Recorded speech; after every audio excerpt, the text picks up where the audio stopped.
그들이 무리에게 이르매 한 사람이 예수께 와서 꿇어 엎드려 이르되 주여, 내 아들을 불쌍히 여기소서. 그가 간질로 심히 고생하여 자주 불에도 넘어지며 물에도 넘어지는지라. 내가 주의 제자들에게 데리고 왔으나 능히 고치지 못하더이다. 믿음이 없고 패역한 세대여, 내가 얼마나 너희와 함께 있으며 얼마나 너희에게 참으리요. 그를 이리로 데려오라. 이에 예수께서 꾸짖으시니 귀신이 나가고 아이가 그때부터 나으니라. 이때에 제자들이 조용히 예수께 나와 이르되 우리는 어찌하여 쫓아내지 못하였나이까? 너희 믿음이 작은 까닭이니라. 진실로 너희에게 이르노니 만일 너희에게 믿음이 겨자씨 한 알만큼만 있어도 이 산을 명하여 여기서 저기로 옮겨지라 하면 옮겨질 것이요 또 너희가 못할 것이 없으리라. 갈릴리에 모일 때 예수께서 제자들에게 이르시되 인자가 장차 사람들의 손에 넘겨져 죽임을 당하고 제3일에 살아나리라 하시니 제자들이 매우 근심하더라. 가버나움에 이르니 반세계를 받는 자들이 베드로에게 나와 이르되 너의 선생은 반세계를 내지 아니하느냐? 내신다. 하고 집에 들어가니 예수께서 먼저 시몬아, 내 생각은 어떠하냐? 세상의 임금들이 누구에게 관세와 국세를 받느냐? 자기 아들에게냐 타인에게냐? 타인에게니이다. 그렇다면 아들들은 세를 면하리라. 그러나 우리가 그들이 실족하지 않게 하기 위하여 네가 바다에 가서 낚시를 던져 먼저 오르는 고기를 가져 입을 열면 돈 한 세겔을 얻을 것이니 가져다가 나와 너를 위하여 주라. 자, 오늘 우리가 이제 묵상하는 마태복음 이제 17장 14절에는 이제 한 사람이 예수님께 와서 간절히 엎드려 부탁을 합니다. 하나님, 예수님, 내 아들을 좀 불쌍히 여겨주세요. 왜 그런가 봤더니 내 아들이 간질로 고생을 하고 불에도 넘어지고 물에도 넘어집니다. 이렇게 얘기를 합니다. 여러분, 이 간질이라는 거는 어느 순간 내 몸에 이제 경련이 일어나서 내 몸을 스스로 컨트롤할 수 없을 정도로 마비 증상이 일어나는 병이죠.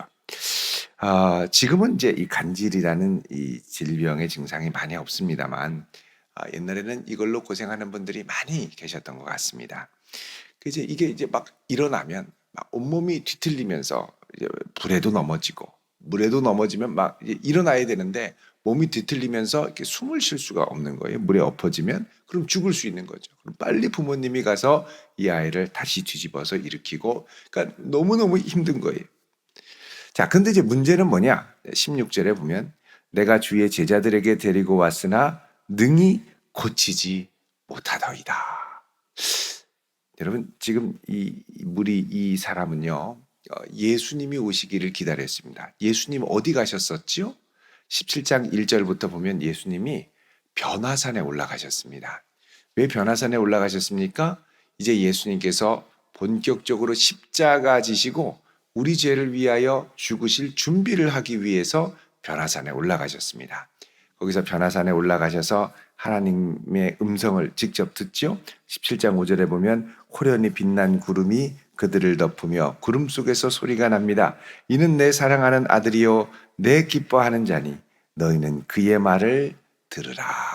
이때 이제 올라갔을 때 예수님이 딱 세 제자만 데리고 갑니다. 10장 1절에 베드로, 야고보 그리고 형제 요한. 그래서 세 명의 수제자만 데리고 변화산에 올라가서 이 놀라운 경험을 하고 나머지 제자들은 예수님을 기다리고 있었던 거죠. 자, 예수님께서 왜 변화산에 올라가서 본격적으로 십자가 지실 준비를 하느냐? 여러분, 그 16장 21절에 보면 예수님이 이렇게 얘기를 합니다. 이때로부터 예수 그리스도께서 자기가 예루살렘에 올라가 장로들과 대제사장들과 서기관들에게 많은 고난을 받고 죽임을 당하고 제3일에 살아나야 할 것을 제자들에게 비로소 나타내셨다. 비로소 나타냈다라는 건 그동안 기다리고 참고 있었다는 겁니다.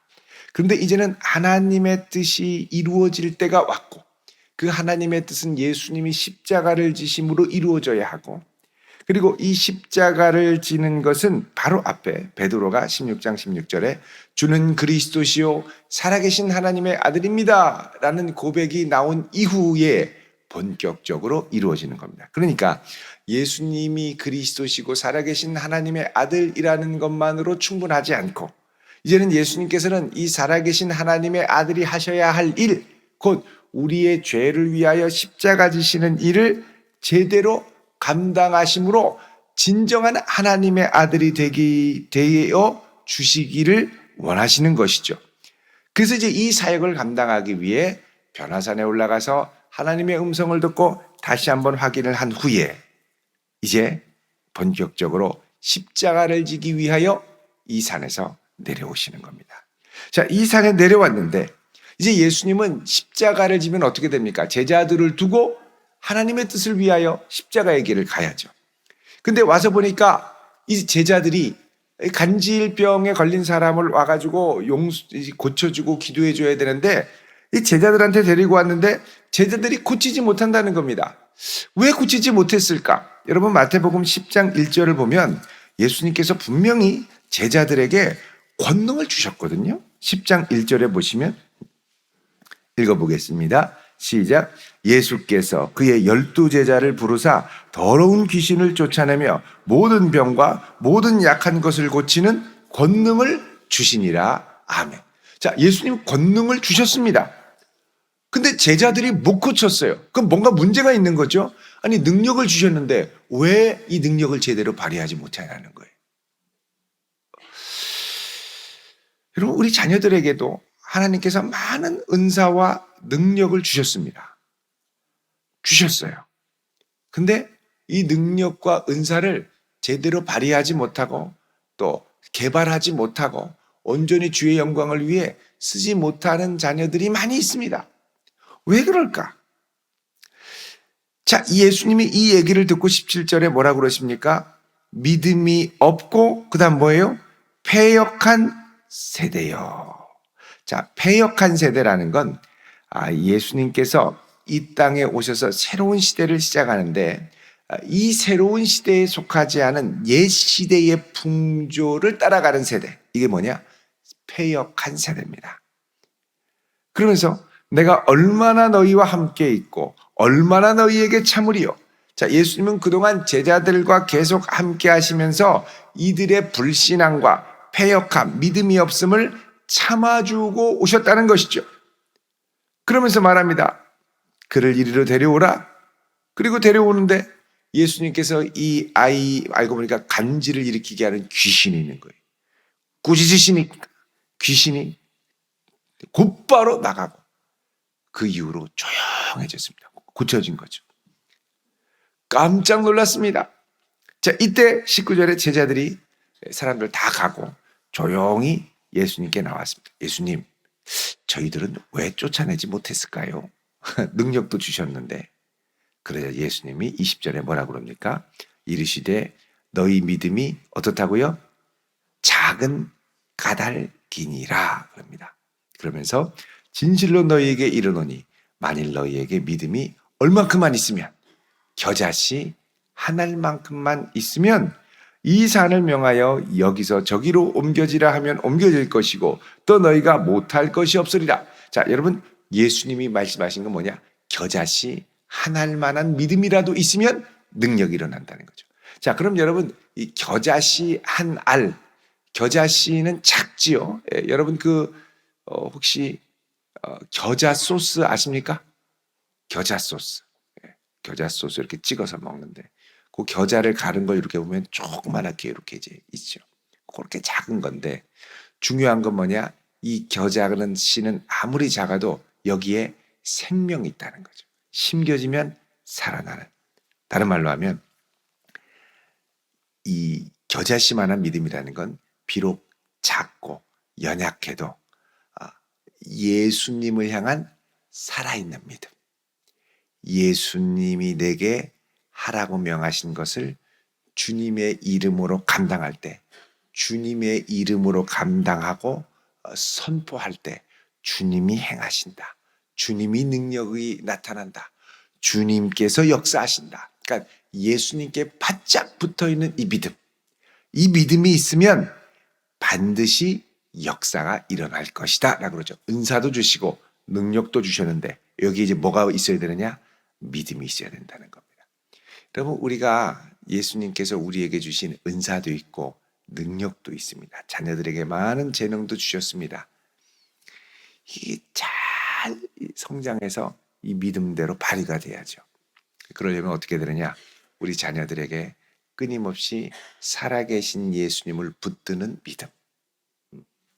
자녀들이 염려하고 걱정할 때가 있죠.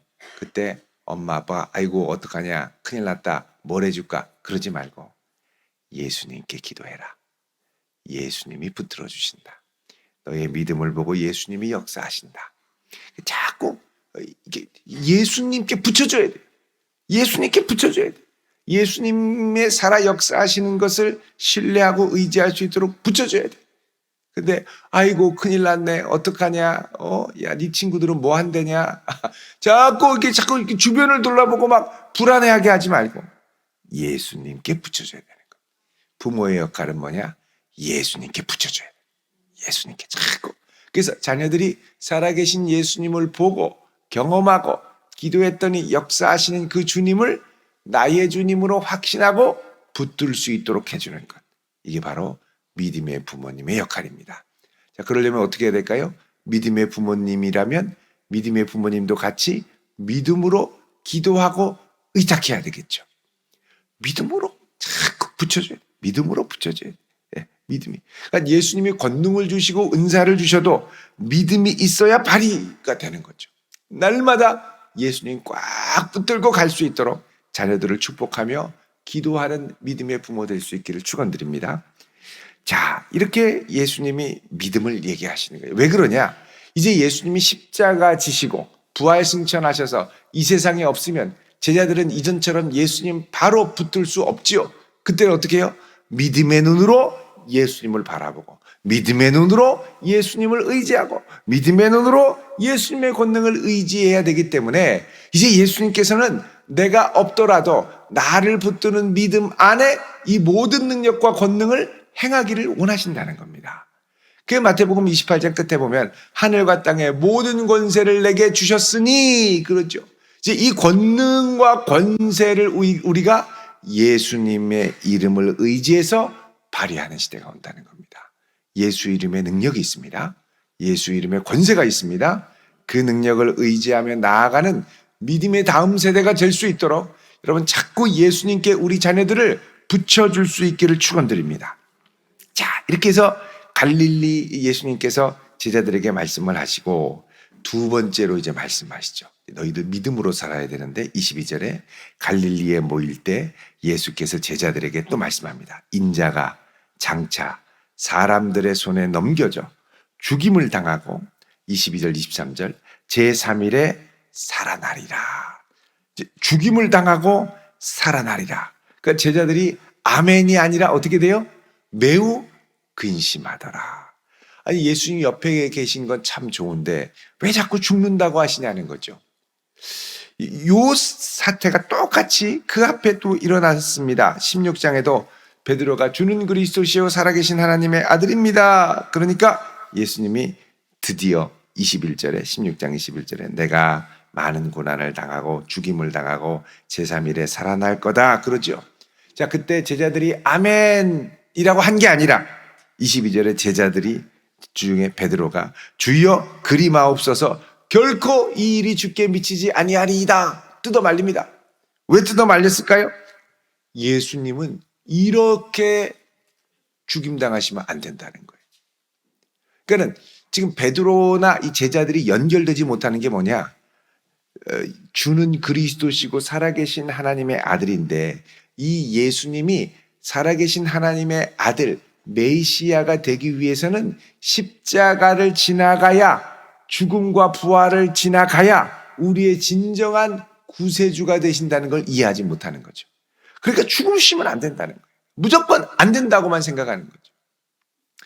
여러분, 때로는 우리가 주님을 따라갈 때 십자가를 통과하고 고난과 어려움을 통과하고 주님이 가신 그런 고난의 길을 함께 가야 할 때가 있습니다. 자꾸 피하려고만 하면 안 되는 거예요. 때로는 가야 할 것 같고 주님께서 이 길을 내게 가라고 명하시는 감동이 있을 때는 주여 피하게 하옵소서라고만 기도하는 게 아니라 주여 가야 하거든 감당할 수 있는 힘을 주옵소서. 그리고 넉넉히 견디며 감당하고 관통하며 나아가는 성도 될 수 있기를 바랍니다. 자, 이렇게 해서 이제 예수님이 두 번째로 얘기하는데 제자들은 이해하지 못하는 거예요. 그래서 여러분 이 사순절에 우리가 이해하고 더 깊이 알아가야 될 건 뭐냐? 우리를 위하여 십자가 지신 예수님. 왜 나를 위해 십자가를 지셨는가? 예수님께서 왜 나를 그분의 십자가를 지고 따르라고 하는가를 이해해야죠. 자, 이렇게 해서 예수님께서 이제 이 가버나움에서부터 예루살렘으로 십자가 지러 가시려고 준비하실 때 24절에 가버나움에 오시니까 반세겔 받는 자들이 24절에 베드로에게 나옵니다. 여러분, 이 반세겔을 받는 자들이라는 건 누구냐? 성전세를 받는 사람들을 가리킵니다. 유대인들은 유월절 한 달 전쯤에서 성전 세계를 모든 남자들에게 거뒀죠. 근데 이렇게 예수님 내나 안 내나 보니까 안 내시는 것 같아요. 그래서 왜 안 내실까? 물어보는 거죠. 야, 너희 선생님은 반세계를 내시냐? 그랬더니 베드로가 하여간 용기는 있잖아요. 내신다! 이러고선 돌아왔어요. 예수님 자꾸 이렇게 물어보는 것 같은데 궁금증을 갖고 오니까 예수님이 말하죠. 야, 시몬아, 어떻게 생각하느냐? 세상 임금들이 누구한테 관세와 국세를 받느냐? 그러자 베드로가 아니요. 백성들에게 받죠. 직접 왕이 국세를 받는 왕이 스스로 내지 않지 않습니까? 그러자 예수님이 야, 그렇지. 아들은 성전세를 내지 않아. 왕자는 국세를 내지 않지. 다른 말로 하면 왕의 아들은 세금을 면하는 사람이야. 그러나 다른 말로 하면 예수님이 성전의 주인 되신다는 거죠. 성전의 주인이 예수님이시고 성전의 주인 되신 하나님의 아들이라는 거예요. 그런데 우리가 예수님은 성전세를 내실 필요가 없다는 거죠. 그러나 27절에 우리가 그들이 실족하지 않게 하기 위하여. 왜 하느냐? 이러면 이제 예수님이 십자가 지러 가시려고 할 때 이게 걸림돌이 될 수 있다는 거죠. 그래서 이 세상에 살면서 이 세상의 법에서 자유하나 이 세상의 사람들과 십자가의 일이 걸림이 되지 않기 위해서 어떻게 하느냐? 너 가서 바다에 가서 낚시를 던져 먼저 오르는 고기를 가져 입을 열면 돈 3개, 1세겔을 얻을 것이니까 가서 너와 나 베드로 반세겔, 예수님 반세겔 이렇게 해서 주어라. 그 정말 가서 갈릴리 호수, 바다는 갈릴리 호수거든요. 갈릴리 호수에 가서 탁 낚시를 던졌더니 고기가 잡힌다. 여러분 지금도 갈릴리 호수 가면 고기들이 이렇게 지나다닙니다. 그 메기도 있어요. 탁 그래서 잡아서 입을 이렇게 아가리를 열어보니까 이제 동전 하나가 띄기 있는 거예요.